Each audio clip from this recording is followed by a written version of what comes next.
specific pathologies, but there are a couple where it's different. And one of them, probably most importantly, is bipolar disorder. And bipolar disorder is one of the disorders that's associated with creativity and success. So when you look at pathology, usually people think of people who are really pathological as not being successful or able to function.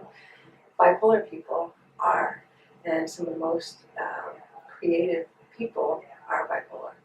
And some of the most creative people are bipolar. And they think it just has something to do with, most of it's on the frontal lobe.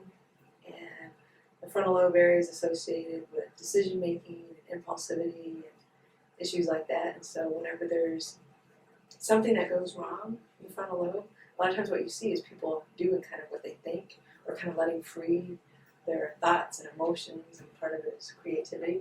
And so when someone's in a bipolar state, like a manic state, they're able to let their creative juices just flow. And so sometimes you'll have these individuals who are so gifted and talented, and they know that they're mentally ill, and they'll have bipolar disorder, and one thing that they don't want to have happen is they don't want to be treated. And they'll take themselves off medication because that high that they get, where other people might go and do things like take drugs and spend money and do all this kind of stuff, that's their creativity. They feel like they can't be creative unless they're able to have that manic feeling, that rush that lets them do whatever it is that they want to do. So it's always there. It's probably just the gates are opened whenever they have those manic states that it goes all up in here. The other area is schizophrenia too, though. So, which don't typically do as well overall. The really bad schizophrenics tend to be homeless and disheveled and without a job and issues like that. But there is a percentage of that population that's also extremely creative. I don't know if they were creative before they became schizophrenic, though. That's the only thing that I don't know. Sometimes what ends up happening is all these things that they're feeling, the emotions and the hallucinations and delusions kind of find their way onto certain types of media, they'll start painting and drawing all these things that they're feeling. They may not be able to express it in any way that's coherent because it's usually disorganized, but they're painting and drawing is really interesting.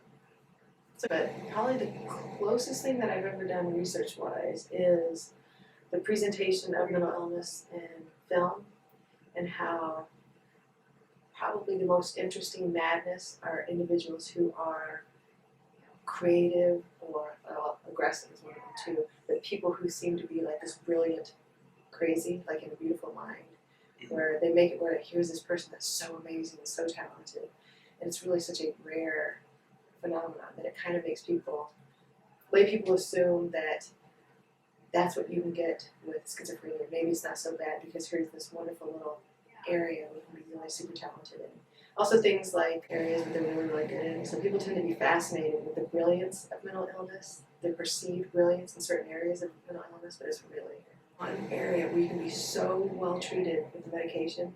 Side effects aren't that bad, but people, they don't want the depressed side of bipolar area, they want that manic area because there is something that's very, not intoxicating, but it is such a powerful element to them. So it does make it kind of like it's like an enticing, interesting area that someone would want to have, even though people do really, really bad things during that phase. But like Van Gogh and even some of the best musicians can't write music. They'll talk about being manic and being in these manic states where they'll just write all these songs and then they'll play them, but they can't get their creative juices flowing unless they're in a manic state. So they'll take themselves off meds. It's really bizarre. Well, I think they're probably looking at like really famous. There's some really famous like YouTubers and individuals who have gotten famous after having like psychotic breaks, and now they're art sellers for lots and lots of money because it's kind of twisted and different, and people find it to be extremely artistic and they bring them out. So I think that's part of it. Part of the fight on it.